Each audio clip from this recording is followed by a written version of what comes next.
They thought it was just a joke, tying a random black man to a lamppost. But that random man turned out to be their new boss, and he was ready to dismantle their toxic power. What happens next will shock you. But let's start from the beginning. The small southern town was drowsy in the heavy summer heat, its streets quiet save for the occasional car rolling by, or the faint hum of cicadas in the distance. The town's police department mirrored this lethargy, a relic of the past where progress never seemed to reach. Inside the precinct, the atmosphere was less about public service and more about camaraderie among the officers, bound together by their indifference to the town's growing calls for reform. Rules were bent, complaints disappeared into filing cabinets, and accountability was a word barely spoken. Among the officers, Rick Daniels stood out as the embodiment of the department's toxic culture. At 47, Rick carried himself with the cocky swagger of a man who believed his badge granted him immunity from criticism.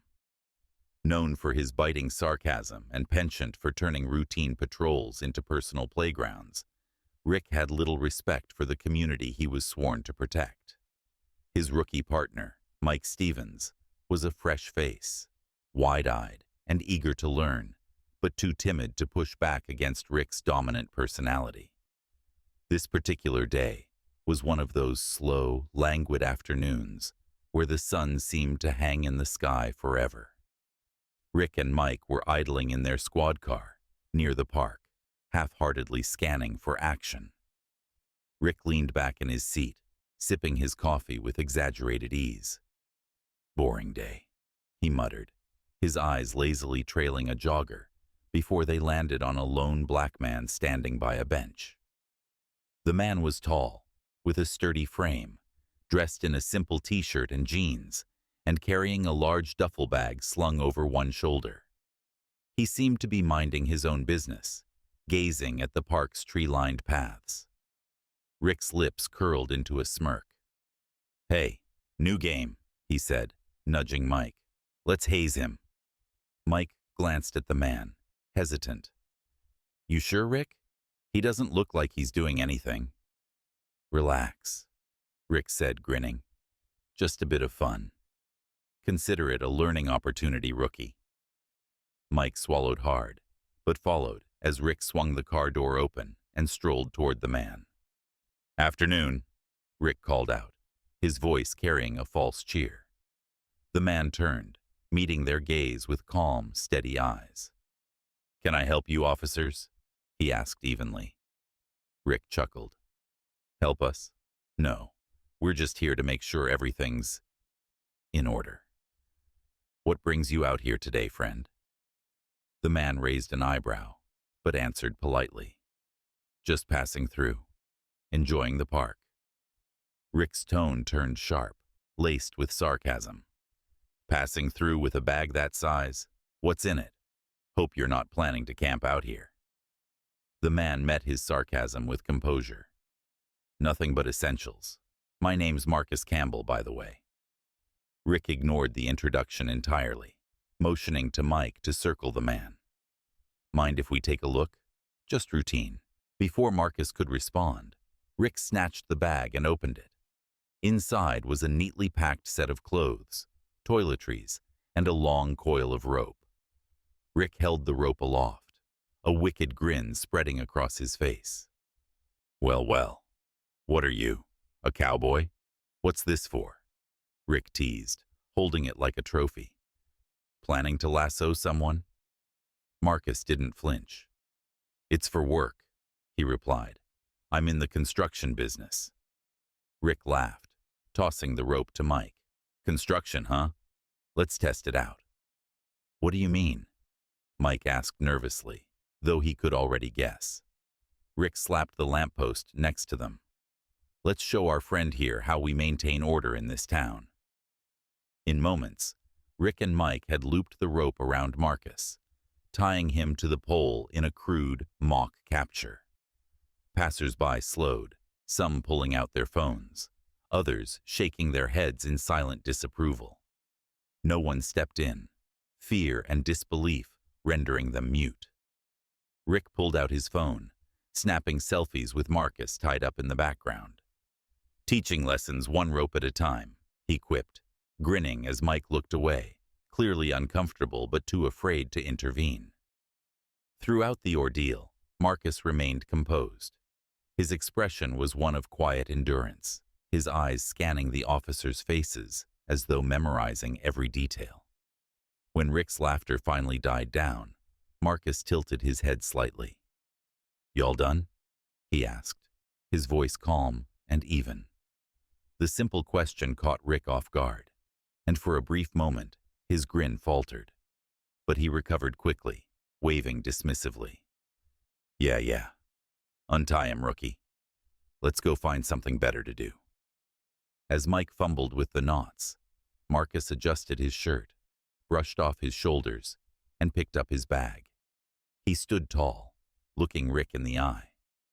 "You have a good day now," he said, his tone laced with a quiet authority that made Rick bristle. The officers got back into their patrol car, chuckling as they drove off. "What a riot," Rick said, shaking his head. "I should have gotten his name. Could have made a nice punchline." But Marcus wasn't laughing. As he walked away, he tapped his phone screen, replaying the video he had discreetly recorded during the encounter. His expression was unreadable, but the slight curl of his lips suggested that this wasn't the end. What Rick and Mike had dismissed as a joke would soon come back to haunt them in ways they could never have imagined. The next morning, chaos erupted at the precinct. A citywide email from the mayor announced a departmental shakeup. A new chief was appointed to address the department's growing misconduct issues.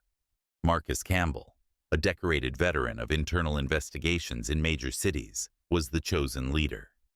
As Marcus strode into the station for his first day, whispers echoed down the hall. The officers who witnessed yesterday's stunt froze in recognition, their faces pale. Rick, oblivious, was busy relaying the hilarious tale of the man he tied up. When Marcus entered the room, he cleared his throat. "Good morning," he began, his deep, steady voice commanding the room. "I'm your new chief." Rick's jaw dropped, and Mike's coffee spilled over his desk. Marcus's eyes locked onto Rick. "Officer Daniels and Officer Stevens, my office, now." The meeting wasn't a discussion. It was a reckoning. Marcus presented witness reports, photos circulating online, and a citizen's video that had gone viral overnight. The department's reputation was in shambles, and the officers were the face of it. Rick stammered excuses. Mike tried an apology. Marcus silenced them with a raised hand. "Your behavior yesterday is everything wrong with this department, and I'll make sure you're held accountable." Within days, Marcus's leadership became the talk of the town. The video of the lamppost incident hit national news, sparking outrage. Community protests formed outside the precinct, demanding justice and reforms. Marcus called for a full investigation, not just into Rick and Mike, but into the department's culture. Rick was suspended, pending further action. His swagger turned to shame as reporters hounded him at home. Mike, racked with guilt, confessed his role and cooperated with Marcus's internal probe, implicating other officers in similar misconduct. Marcus didn't just clean house. He built bridges. He met with local activists and held town halls, inviting the public to voice concerns. Meanwhile, the department's remaining officers struggled to adjust to Marcus's strict, no-nonsense style. Resistance came from senior staff, but Marcus remained steadfast. "If you can't respect the badge and the people we serve, there's the door," he declared during a tense meeting. Months later, the department was unrecognizable. Marcus introduced mandatory anti-bias training, community outreach programs, and a zero-tolerance policy for misconduct. Officers were required to wear body cameras, ensuring accountability.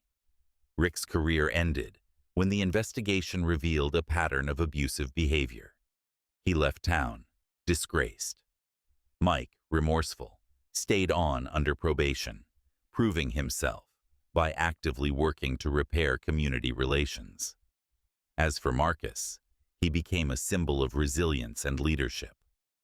The once hostile community began to trust the police, seeing real change for the first time. One day, a young boy approached Marcus in the park. "Are you the guy in that video?" he asked. Marcus smiled. "Yes, but I'm also the guy making sure it doesn't happen again." The boy nodded. "Cool. Thanks."